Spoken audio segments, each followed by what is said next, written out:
So we start with basics. What is hypnosis really? So the word hypnosis comes from a very ancient Greek word hypnos, meaning sleep. So first I'll tell you the technical definition and then I will explain it to you. So the technicality says that it is a different state of human awareness or consciousness. And in this different state, your attention is very focused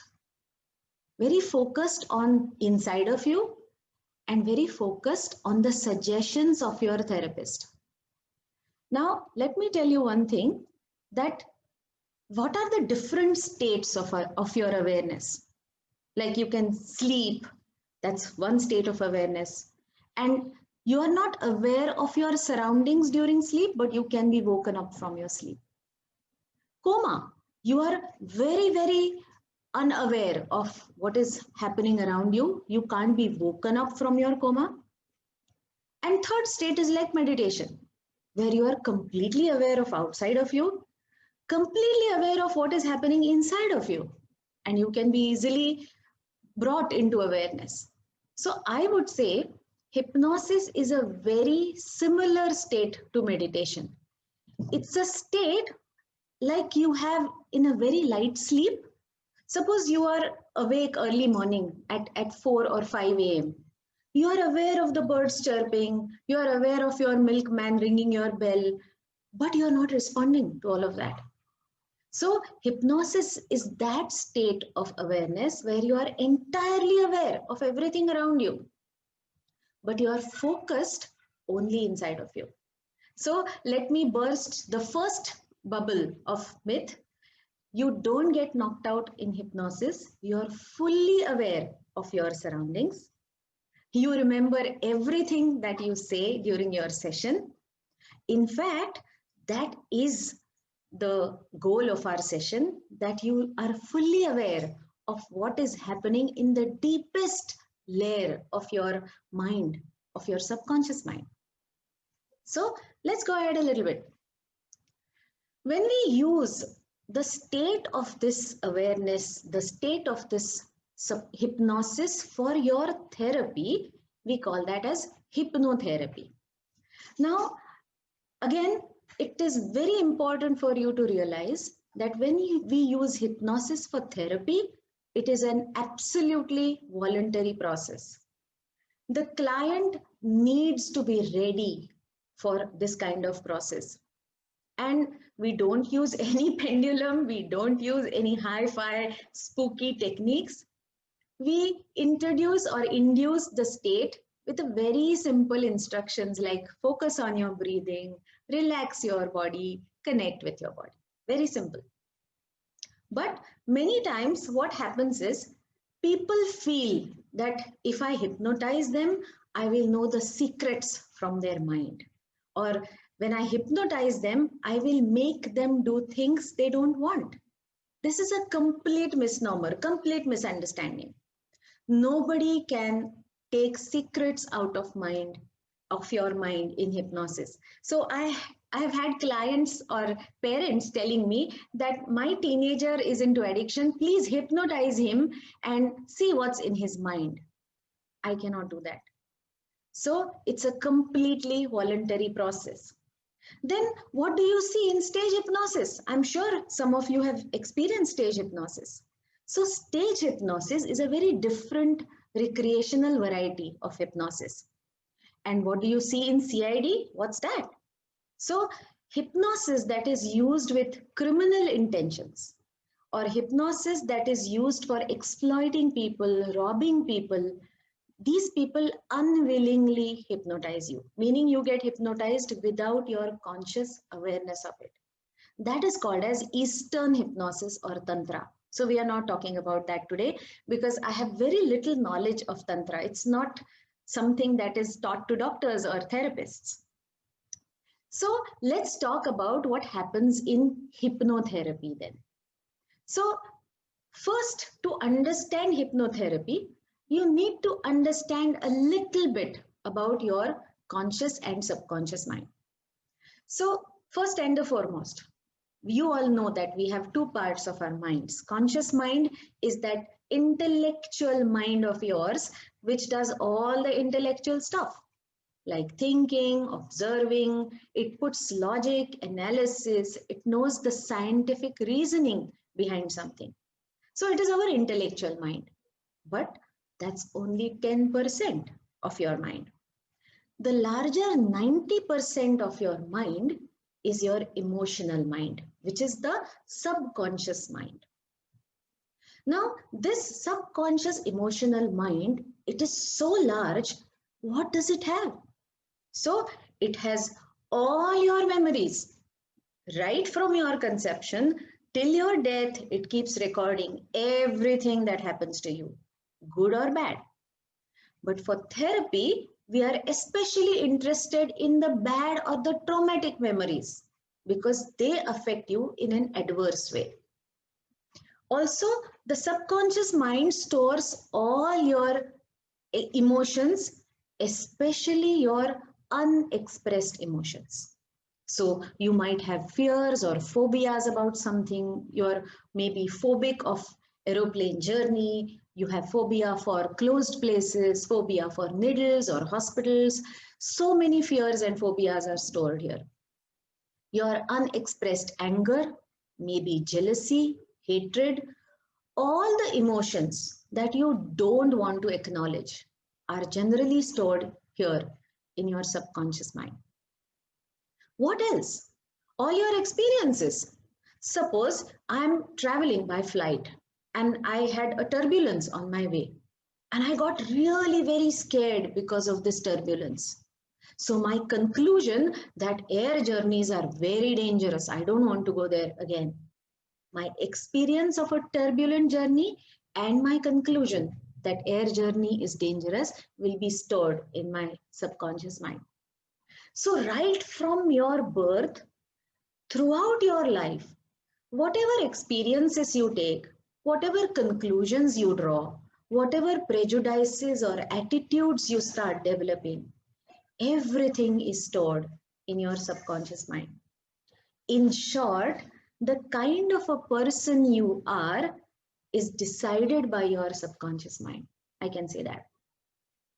So now, how do we take advantage of this fact, this knowledge? Let me tell you what happens during a therapy. So what happens during counseling, the traditional talk therapy? The traditional counseling therapy addresses your conscious mind. I talk to you, I analyze your emotions for you, I discuss with you and make you aware of your attitudes. All this happens at the conscious level, at the intellectual level. With your logic and your reasoning, you understand what I'm trying to tell you.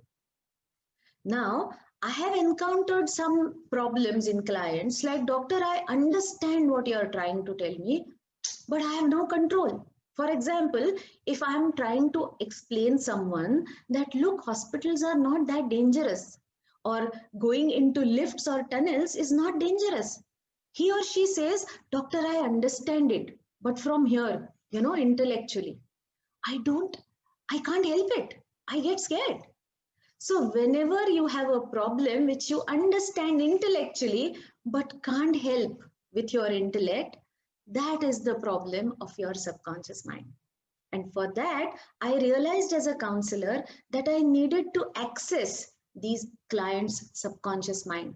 And that was the great motivation for me to become a hypnotherapist or a regression therapist. So through counseling, we address conscious mind. Through hypnosis or regression, we can delve deep into the subconscious mind and heal the traumas from there. So let's understand how this conscious and subconscious mind start existing in the first place. So when you are in your mother's womb, just from the point of conception into fetal life, during your birth and during or throughout your life, this mind of yours is like a very faithful recorder with hundreds of GB memory on it, and it keeps recording everything right from your conception till your death. So when you're a baby or when you're a fetus in your mother's womb, your mind is like a very giant hard disk. There are no compartments. There is no distinction between conscious and subconscious mind. It's a huge giant compartment. Now, as you're born and as you start developing into your childhood, into your toddlerhood, slowly a compartment starts forming. And now, as you grow, the distinction starts becoming a little clear. So the intellectual part is now conscious mind. The emotional part is the subconscious mind. But before 8 years of age, this partition, this door, this separation between these two is very, very in its primitive stage. It's still not there. It's still not very strong. It's very weak. And that's why we always say that in the formative years of a child, you talk to the child carefully, because whatever the child experiences will go right into the subconscious mind. And that's why we call these first 8 years as formative years.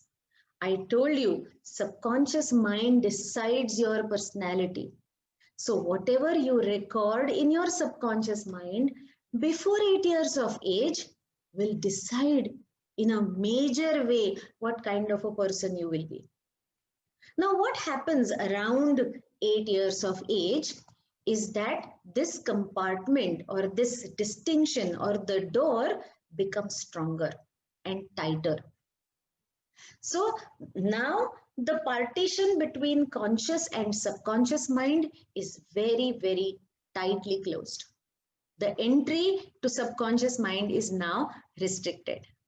So what do I need to do as a therapist if I want to reach your subconscious mind? I have to disable this partition. I have to knock on your door and say, please open the door so that we can do some therapies. So hypnosis is nothing but knocking on the door and opening the door to your subconscious mind. Now, as I have already told you, we do this with simple techniques like focusing on breathing, connecting to your body, progressively relaxing your body. I'm sure many of you are connected with me through the meditations that I take on YouTube Live. And we do exactly this, don't we? We slowly focus on the breathing, slowly focus and relax the body, and you get into that hypnotic meditative trance. It's very simple. Now, what are the simplest therapies that we do through hypnosis? The simplest therapy is to give positive instructions. Suppose you are a person who has terrible exam phobia and you tell me that, doctor, when I sit in the exam room, I start trembling. I don't know what to write, I go blank. So I can hypnotize you and I can put a suggestion into your mind that as you sit in your exam room, as you get the question paper in your hand and start reading it, you will feel very confident about yourself. You will remember everything that you have read and you will start writing everything in a very confident and systematic manner. And there you see a behavioral change actually happening when you give the exam. We do this all the time in sports performance or a stage performance. So a particular player from the cricket tells me that, I always get bowled on this particular kind of a ball, maybe a googly or a yorker or something like that. And then we can put an instruction that when this particular kind of ball is approaching you, you will see the ball very clearly. You will get enough time to think where to hit the ball for your maximum benefit. We do this for stage performances, for singing, for acting. We do this in cancer cases. So many times patients approach us, they are in the last stage of cancer. They are already taking very heavy medication, but still the pain is uncontrollable. So we can use these suggestions to minimize their pain. We can put some what we call as anchors, which are some bodily stimuli or which are like a reminder or a bookmark for the mind, and say that whenever suppose you make a fist of your hand and focus on your breathing, you will slowly be able to reduce the pain level from say 10 to 5. So something like this we can do, which is called as inserting positive suggestions in your mind. Now, as I have already told you in the definition of hypnosis, in this state of hypnosis, you are focused on the suggestions that your therapist give you.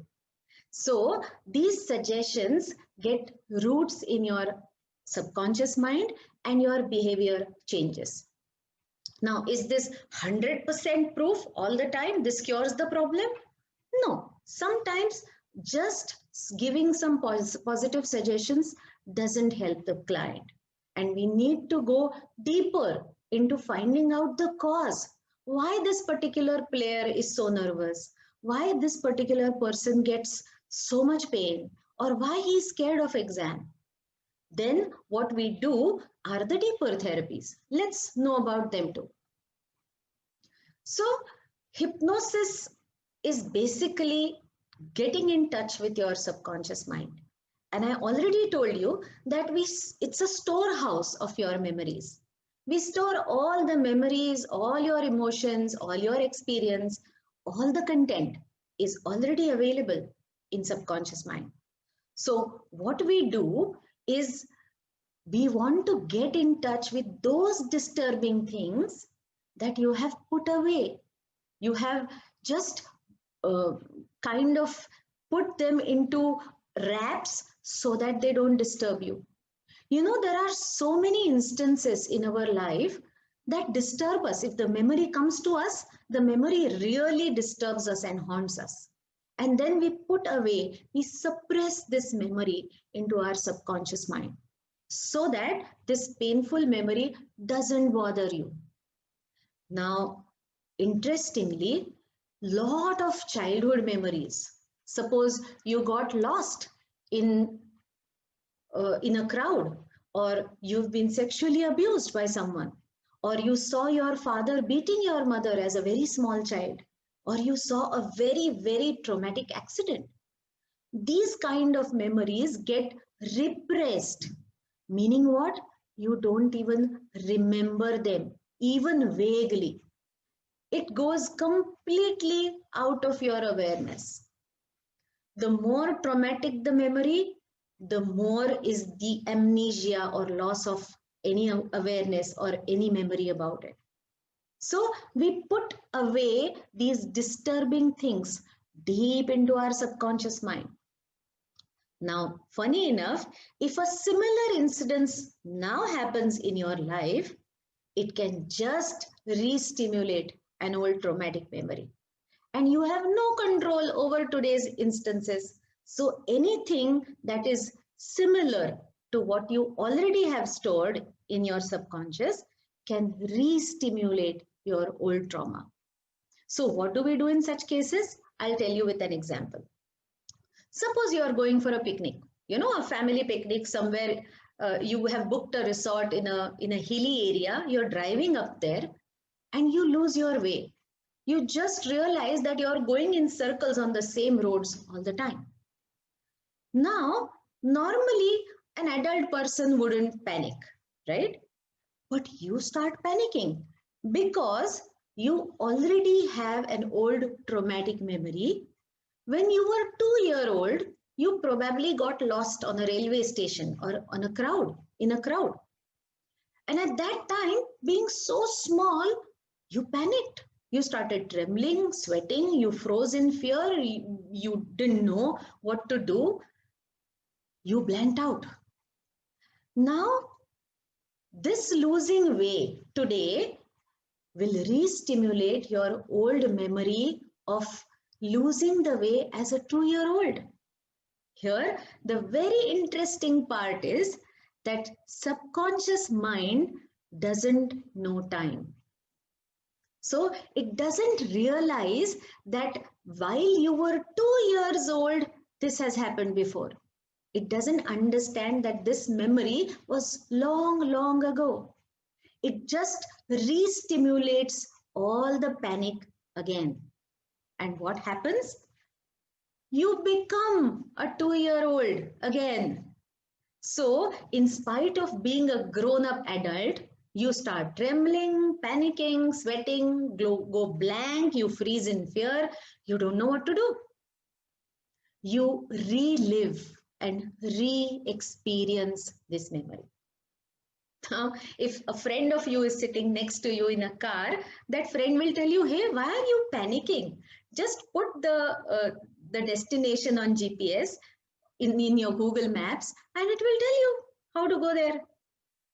And when he says that, you suddenly realize, oh, why I have been so irrational and silly?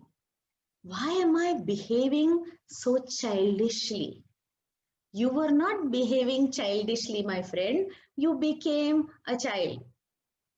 So, whenever you give these irrational, silly responses to any event, please understand, because your subconscious mind doesn't know time, it just connected you to a traumatic past memory. You became a child, you behaved like a child because you forgot what happened to you in the past.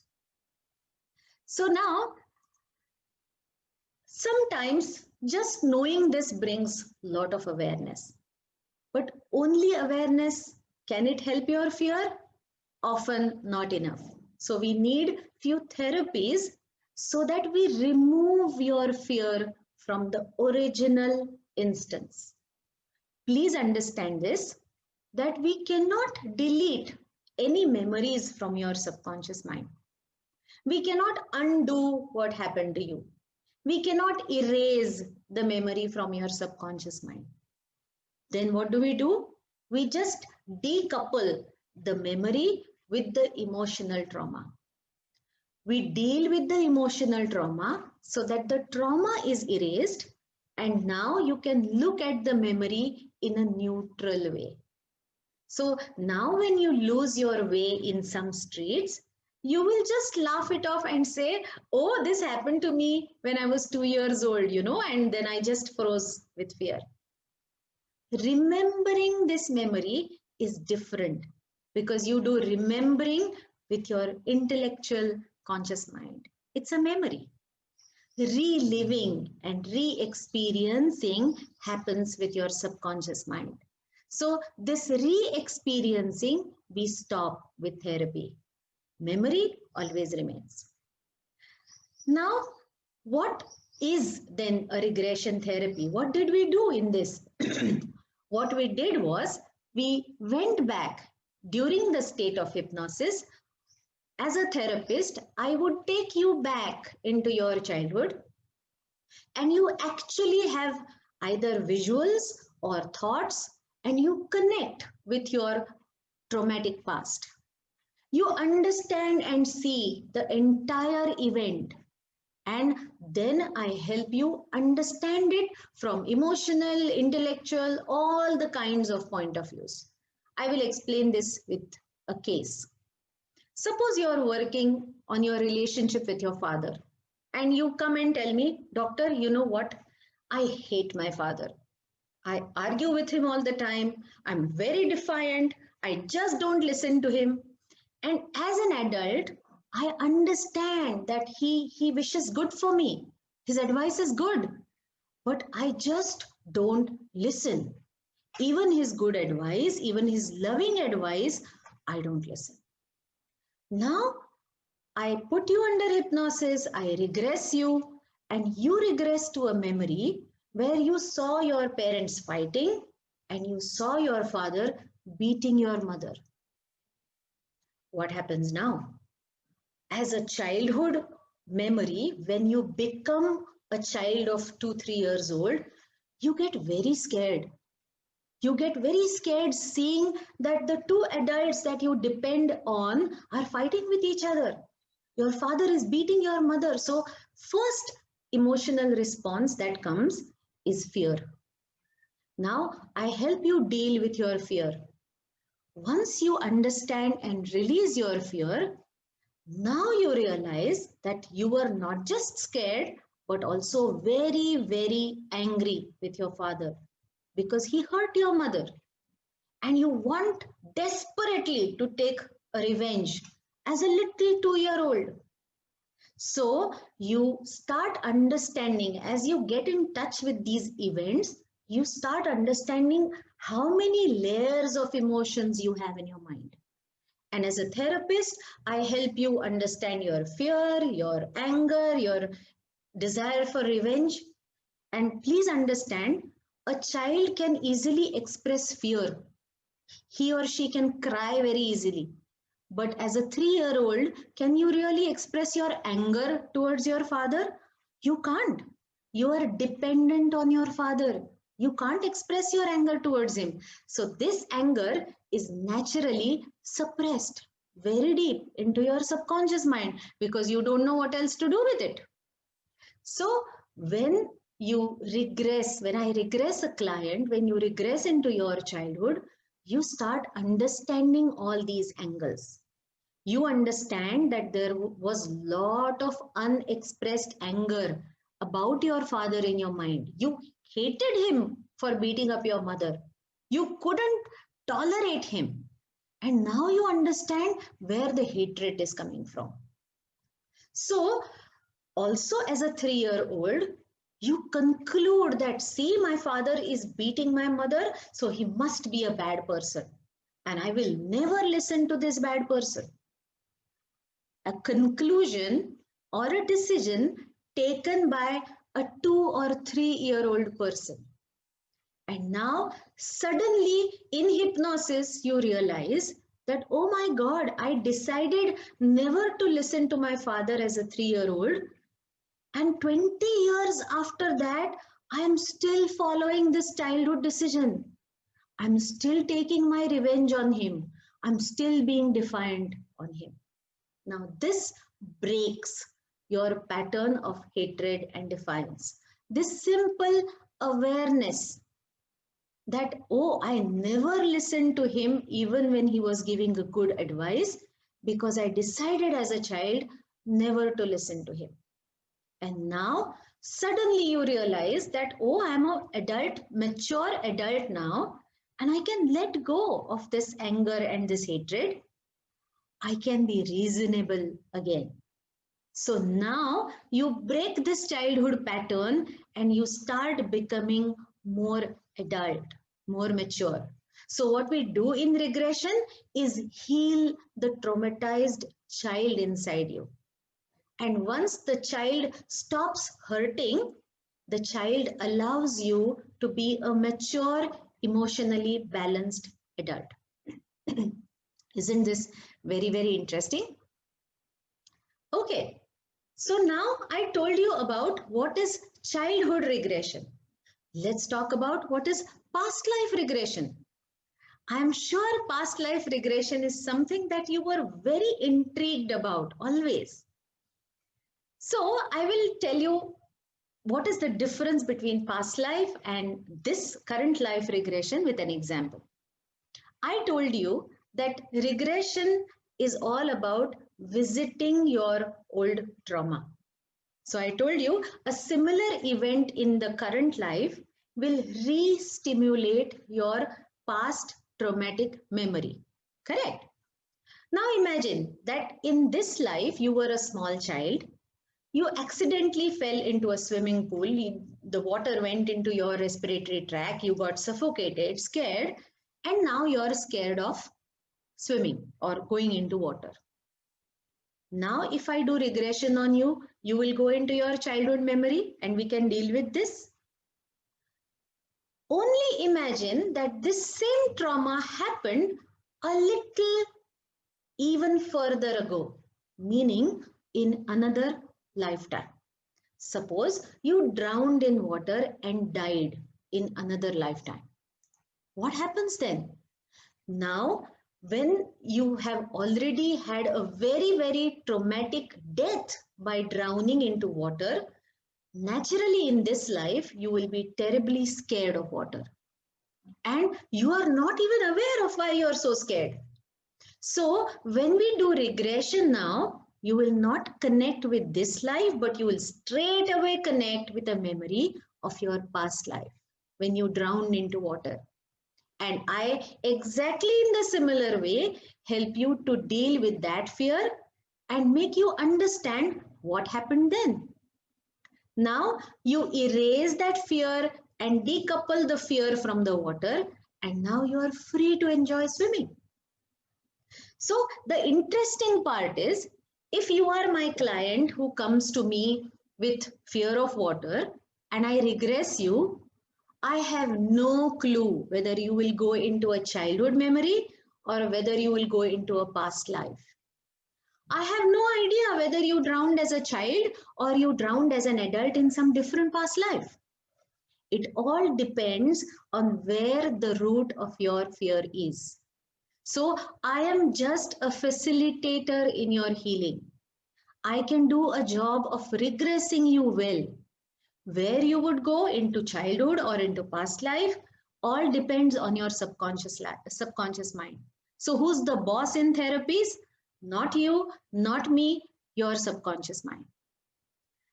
Now, interestingly, these trauma from your past and past life are haunting you in your current, present adult life. So I'll tell you 2-3 examples and you will get the hang of it. Suppose I get a client who says that, doctor, I am terrified when my husband comes home late. If he doesn't call me, if he doesn't pick up my call, I get so terribly anxious. And when I regress her, I realize that she goes into a past life where her husband died a very traumatic death in an accident. And now, whenever her husband is late, she gets frenzied, she gets terrified, panicking. She calls him repeatedly, and the husband says, I was in a meeting. I saw 20 missed calls from you. Why are you so crazy? Why are you so anxious? And she doesn't know why she's so anxious. But suddenly we get the answer in regression. So when you deal with such traumas in the past, it relieves you of your anxiety in the current life. I'll give you very interesting another example. I had a client who said, doctor, I decided I don't want to have children in this life. When we regressed him, we realized that in his some previous past life, his child died a traumatic death. And as a father, he couldn't save his child. Can you imagine the guilt of a person who couldn't save his own child? And that guilt was so heavy for this client that he decided, I don't want to experience that guilt again. So I don't want to have any children. Na bajegi baas, na rahegi basru is what we say in a proverb, right? So if you don't have children, there is no question of guilt. I don't want to take this responsibility. So practically everything that is happening in your life right now has a tail, has a connection in the past, and you can discover that. Now, let's understand that what we do in past life regression is our mind is storing all the memories, not just from this lifetime, but from our previous lifetimes also. It's so interesting that soul just goes from one body, one identity after death into another identity. Just the external appearance, the body changes, the soul, the energy body, your auric body remains the same. Even in my chakra workshops, I have told you multiple times that you carry your energy body from one lifetime to another. So suppose you were a soldier in Second World War. You were shot in your heart and you died.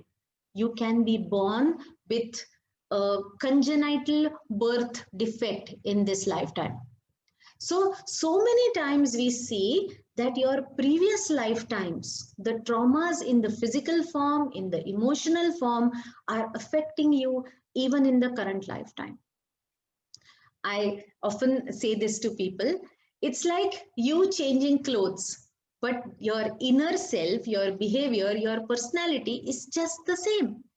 Or it's like an old CD that you have. Even when you change the CD player, if the old CD has some quirks and some scratches on it, you will get those scratches and quirks even with a new CD player. So similarly, soul just goes on from one lifetime to another. But whatever experiences you have gathered in your previous lifetimes, you always carry them with you. So you have experienced many, many lifetimes, even though you don't remember. Male lifetimes, female lifetimes, and we often repeat the patterns unknowingly. I will give you a wonderful, wonderful case to make you understand. So I had a girl client who was brought to me by her parents. They said, Doctor, my daughter got engaged. As the date for the marriage started approaching, she really got scared. I don't know of what. She started searching for excuses and she finally broke the engagement. The marriage was cancelled. Second time, similar instance happened. She got engaged, she started panicking, she cancelled the marriage. Now we are again looking for some proposals. We don't want this to happen the third time. Do something. Now, when we regress this young girl, we saw about 3 to 4 past lives of her as a female when she had lost her husband at a very early young age. And the trauma of losing your partner was so deep in her soul that in this lifetime, whenever she tried getting married, she really, really panicked. That deep grief, that deep sadness was so shattering to her that she just didn't want to go ahead with the marriage. So interesting for us to realize is that subconscious mind just doesn't understand time and a different life. It just continues to carry the trauma with us.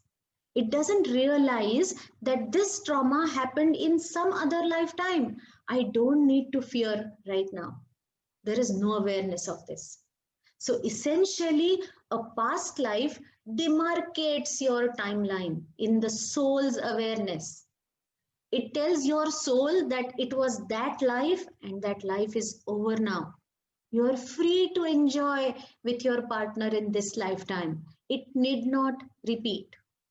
So many times these repetitive patterns keep bothering us. And when we see a series of lifetimes, we start becoming aware of this recurrence. You know, it's very interesting. When I was doing this post-graduation in my regression course, we view multiple lifetimes. I must have viewed so many lifetimes of mine.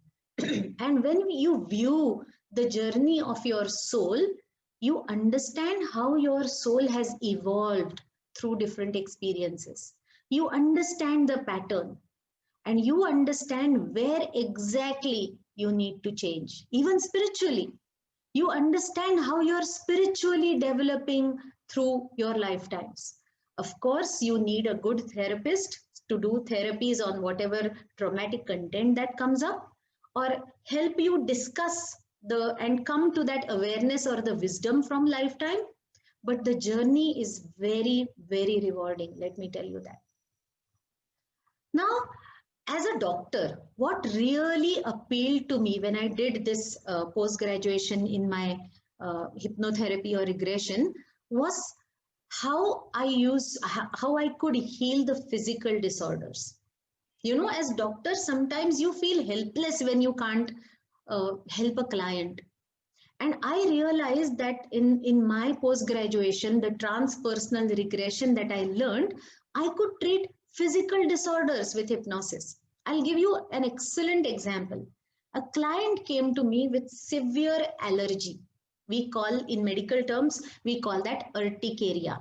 Urticaria is like blotches. You know, when you get bee stings, or in Marathi we call that pitta, we get blotches on our body. And this client of mine had severe blotches on her skin. She used to develop them suddenly. And she would describe that as, "Doctor, my skin feels as if it's on fire." Clearly, she had taken a lot of treatment from different pathies and she was not getting better. She used to say that, "Doctor, I just can't tolerate summers. I can't tolerate heat around me, in my skin especially. And when I develop this allergy, I just need to wash it with cold water or apply ice on it. Nothing helps me. Do something." When we regressed her, not so much to my surprise, but she discovered a past life when she actually got burned to death. Now we understood why her skin feels on fire all the time. She was reliving the death experience every single time on a loop. So this is what I mean by recurrence. When you are caught up in a experience of some other lifetime, it just keeps on playing like a, like previously you would have cassettes, which if they get caught in the player, they would keep saying the same word over and over again. Similarly, your soul gets caught up in an experience and keeps playing that on a loop. And uh, I mean, it's not a surprise when we saw this past life. We had to do, of course, we had to do some intense therapies on her body, on her mind to deal with this traumatic experience. But her urticaria got completely cured. I'll tell you another interesting example. A gentleman came to me, a middle-aged gentleman, and he said, "Doctor, since few days, I have developed very acute chest pain. And I have done all the reports. I have been to specialists. They did 2D echo, EEG, stress test, everything. Everything is normal. Nobody is able to explain why I have this pain." So when we did regression on him, what we realized that, first thing that I realized is that this pain started after he had a very hurtful fight with one of his close friends. So he said that he was my close friend for years. How could he do this to me? I felt so bad. And after that, this stabbing, piercing pain started in my chest. We discovered in regression that in one of his past lives, he was killed by piercing a sword in his heart by his closest buddy. They were war soldiers, they were on patrolling, and his closest buddy killed him by cheating, piercing a sword through his chest. And this person, after the re-stimulation because of the fight with the close friend, kept experiencing this dying experience of sword going through the chest with repetitive chest pains. Isn't this spooky a little bit? So this hypnotherapy and regression is so rewarding for the clients and for me, because they understand their journey and they get free from their emotional as well as actual bodily physical trauma. Now, so many times clients ask me, "Doctor, exactly what are the things that we can come to you for? What do you deal with in regression?" I'll tell you, we can do lots of things. I already told you, we can deal with emotional issues like anger, depression, grief, hatred. Gave you examples right now. I gave you examples of physical issues. So heart attacks, spondylitis, allergies, even psychosomatic, the traumas that affect the body but have connection in the mind, like stammering, like chronic pains, or what we call as fibromyalgias, bedwetting. So many issues we can deal with through regression and hypnosis. I already told you problems like divorce, breakups, betrayals. Why do I have a problematic teenager? Families, dysfunctional families, relationship issues. So many times recurrent issues. "Doctor, I keep losing my job." or in my business, I keep losing my money, or my partner always cheats me. Repetitive issues in your life. So as you can see the long list, practically anything that is bothering the client, I can help with hypnosis and regression. So what I generally do is when clients come to me, I first try to understand their problem through 1 or 2 counseling sessions, taking a detailed intake.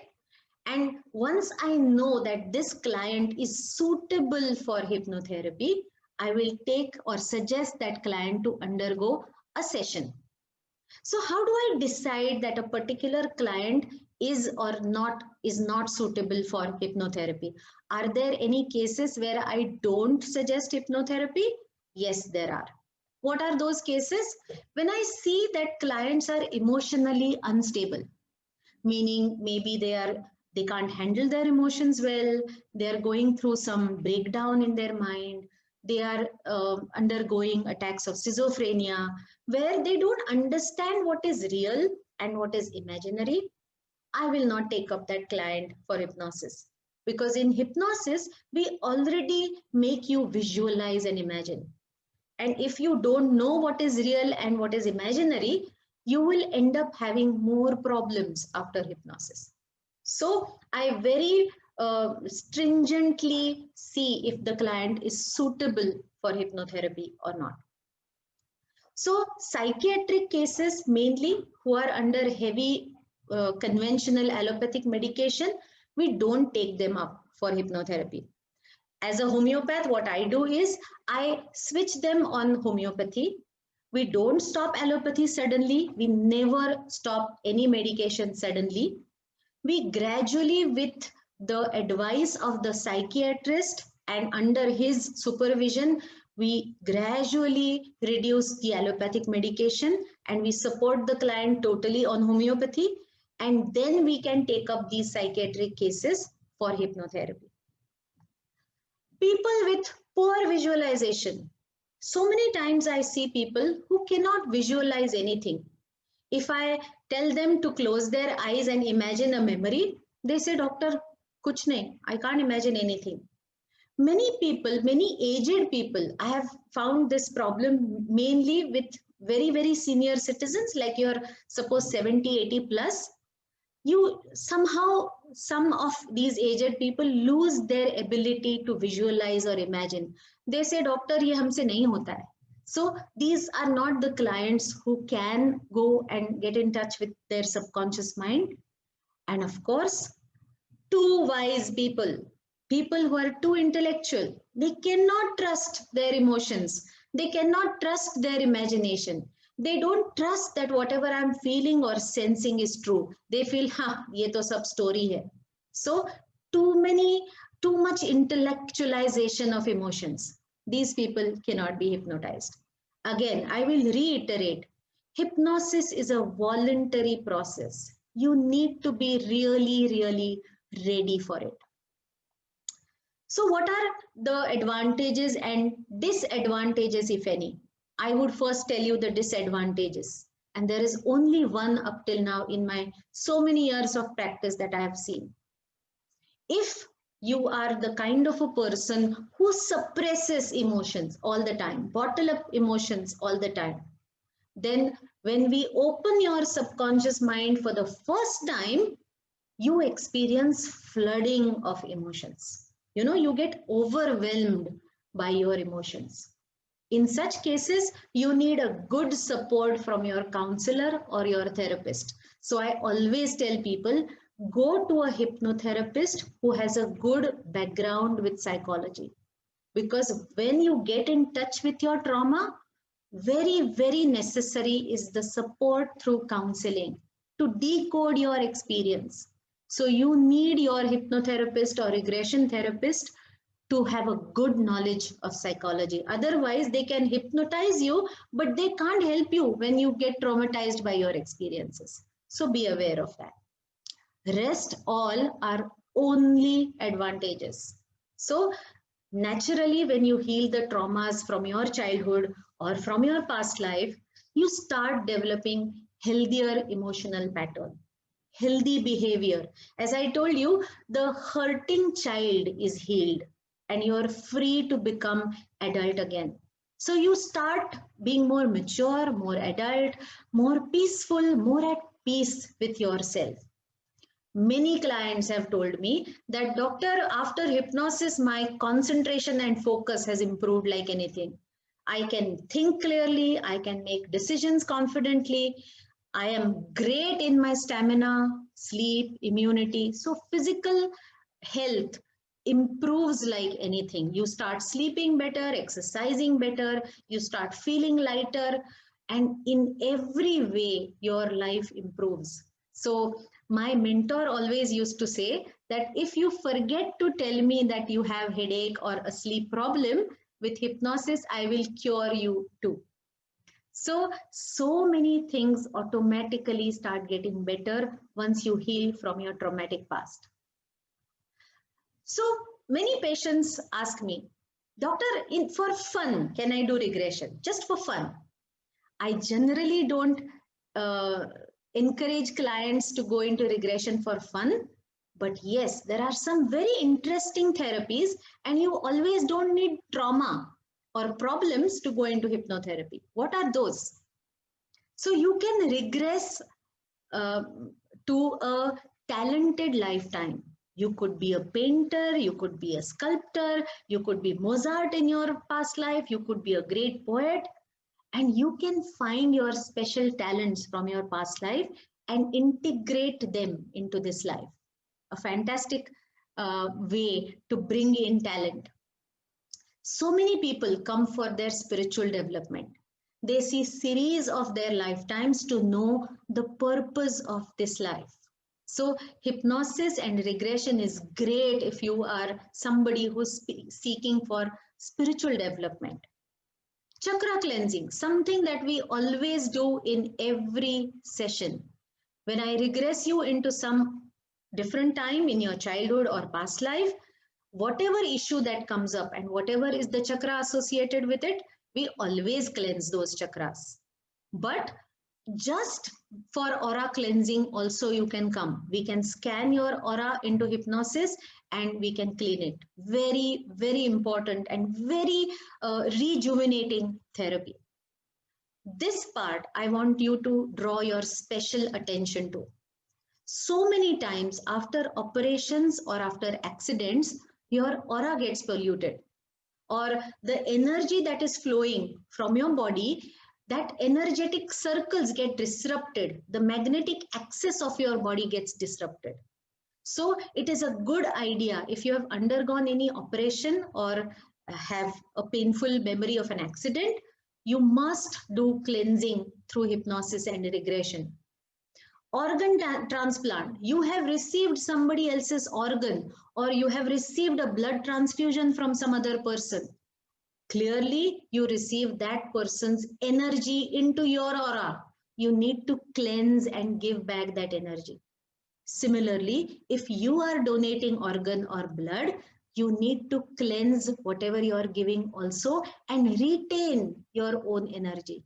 So, accidents, operations, organ transplants, blood transfusions, 4 very important things in your life where you should go to a therapist and cleanse yourself. And of course, last but probably the most important, I see in some families there are some lineage problems. Like every firstborn in this family will get divorced. Like all the females in this family have cancer. Or this family has a problem of property always going on in them. You can clean your family lineage through hypnosis. So we regress you, we get in touch with whatever are the problems running through the generations and we clean them. Interesting, isn't it? So some people then ask me a question, doctor, if all of this is so painful, why go back? I don't want to see all that trauma and re-experience it. Let me tell you, this trauma affects you today. You're already in it, whether you like it or not. As I told you, if there is a trauma that is activated, not a sleeping trauma, not everybody has a trauma going on in their mind. But if you have a trauma which got re-stimulated in your mind, it will keep on playing on a loop in your mind. Unknowingly, you will not know. So when you have an issue today, you can be most certain that this issue is connected to some unhealed trauma, either from your current life, childhood, or from your past life. Unresolved issues, emotions always keep taking you back, and you keep them playing in the loop in your subconscious mind. So when we do regression, we actually understand and let go of the past. We release the past, we release the trauma, and we are free from what I call as hypnosis of the trauma of your past. So through hypnosis, I'm actually waking you up in your adult life and breaking the hypnosis of your childhood. So you start living more and more in here and the now, in your current adult moment. So I would say regression and hypnosis offers you very, very holistic healing, emotional, physical, spiritual, all kinds of healing. So there is no need for any fear, any doubt. Take advantage of this wonderful healing modality.